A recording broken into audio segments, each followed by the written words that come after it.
কোটালীপাড়ায় মহাশিবরাত্রি উপলক্ষে গঙ্গাবরণ ও মঙ্গল শোভাযাত্রা অনুষ্ঠিত হয়েছে।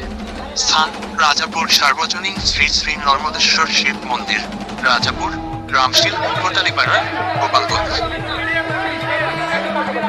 উক্ত অনুষ্ঠানে উপস্থিত ছিলেন কোটালীপাড়া উপজেলা চেয়ারম্যান শ্রী বিমল কৃষ্ণ বিশ্বাস। আরও উপস্থিত ছিলেন বাংলাদেশের অন্যতম সনাতনী সৈনিক, বাংলাদেশ জাতীয় হিন্দু মহাজোটের মহাসচিব অ্যাডভোকেট গোবিন্দ চন্দ্র প্রামাণিক।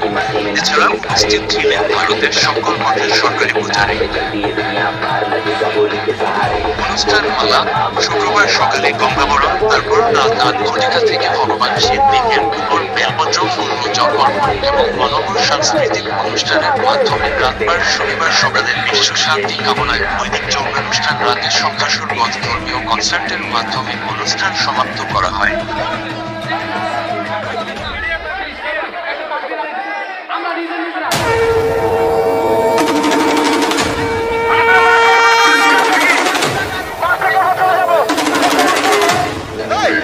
Hey!